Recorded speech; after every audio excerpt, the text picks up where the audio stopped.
আসসালামু আলাইকুম বন্ধুরা। তো দেখো আজকে চলে এসেছি একটা ম্যাজিক ক্যান্ডি নিয়ে। তো এইখানে আমি একটা ক্যান্ডি তৈরি করেছি, সেটা হচ্ছে এই শীতের সময় সর্দি কাশি গলা খসখস করলে এটা একটা মুখের মধ্যে দিয়ে দিলে খুবই আরাম লাগবে।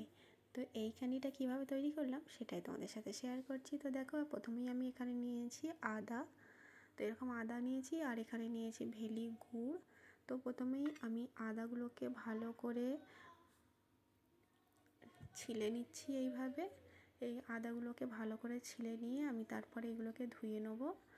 আর দেখো এই যে আদাগুলো আমার ছেলা হয়ে গেছে। আদার পরিমাণটা আমি একটু বেশি নিয়েছি যাতে ঝাল হয়। আর এইখানে গুড়গুলো এইরকম আমি এগুলো এরকম করে কেটে নিচ্ছি, নয়তো এইরকম থাকলে তো মানে গলতে অনেকটা সময় লাগবে, তাই আমি এরকম ছোট ছোট করে কেটে নিচ্ছি। তো গুড়গুলো আমার কাটা হয়ে গেছে দেখো। এবার আমি এগুলোকে তুলে নিচ্ছি। এরপর আমি আদাগুলোকে ছোট ছোট করে কেটে নেব। তো আমি এইগুলো এরকম ছোট ছোট করে কেটে নিচ্ছি। আমি মিক্সির মধ্যে দিয়ে এগুলো ব্লেন্ড করে নেব। তো দেখো আমি মিক্সিং জারটা নিয়ে এসেছি, আমি এর মধ্যে আদাগুলো দিয়ে দিচ্ছি, দিয়ে এটা ব্লেন্ড করে নিচ্ছি। তো এই শীতে সবারই সর্দি কাশি তো লেগেই থাকে, বিশেষ করে বাচ্চাদের আর বয়স্ক মানুষদের তো সর্দি কাশি এভাবে লেগেই থাকে। তাই জন্য আমি এই ক্যান্ডিটা মানে ফেসবুক ইউটিউবে আমি দেখেছি এই ক্যান্ডিটা বানানো, তাই ভাবলাম আমিও তাহলে ক্যান্ডিটা তৈরি করে রেখে দিই। তো প্রথমেই গ্যাসটা জ্বালিয়ে কড়াইটা বসিয়ে ওতে দিয়ে দিলাম গাওয়া ঘিটা গলে যাবার পরে দিয়ে দিলাম কুচিয়ে রাখা গুড়গুলো দিয়ে সামান্য নাড়াচাড়া করার পরে যখন হালকা গলে যাবে এগুলো, তখনই আমি আদার পেস্ট এখানে দিয়ে দেবো। তোমরা চাইলে এইটার মানে রসটা বার করে দিতে পারো, পুরো ব্লেন্ডটা না দিলেও হবে, কিন্তু আমি পুরো ব্লেন্ডটাই দিয়ে দিলাম। তো দিয়ে এটা নাড়াচাড়া করতে করতে দেখো গুড় আর আদা একদমই মিশে গেছে। তো তার মধ্যে দিয়ে দিচ্ছি গোলমরিচ গুঁড়ো, লবঙ্গের গুঁড়ো আর দিয়ে দিচ্ছি সামান্য বিট লবণ, দিয়ে ভালো করে নাড়াচাড়া করে নিচ্ছি। এটা অনবরত এইভাবেই নেড়ে যেতে হবে। আর মিডিয়াম ফ্লেম থাকবে গ্যাসের, হাই ফ্লেমে দিলে এটা পুড়ে যাবে, তাই মিডিয়াম ফ্লেমে দিয়ে এটা অনেকক্ষণ নাড়াচাড়া করতে হবে। করতে করতে দেখবে এটার কালারটা পুরোপুরি চেঞ্জ হয়ে যাবে।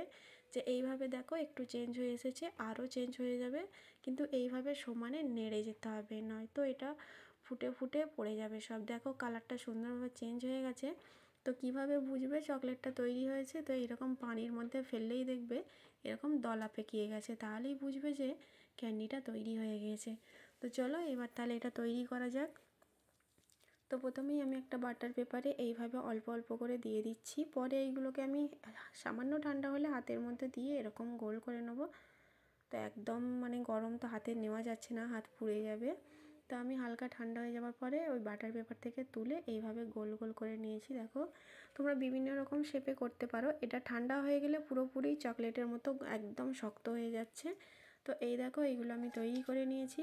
তো এইগুলো চাইলে তোমরা মানে পাউডার সুগার ওপরে ছড়িয়ে জারে তুলে রাখতে পারো, কিন্তু আমি ছোট ছোট করে বাটার পেপার এইভাবে কেটে নিয়ে এরকম ক্যান্ডির মতো মুড়ে এরকমভাবে রেখে দিচ্ছি। তো আজকের ভিডিওটা তোমাদের কেমন লাগলো কমেন্টে কিন্তু অবশ্যই জানিও। আর এটা খেতে খুবই ভালো হয়েছে, আর গলা খুসখুস করলে বা সর্দি কাশি হলে এটা একটা করে খেলে খুবই সুন্দর লাগবে, আরাম লাগবে। তো আজকের ভিডিওটা এই পর্যন্তই, দেখাচ্ছে পরের কোনো ভিডিওতে। সবাই ভালো থাকবেন, আল্লাহ হাফেজ।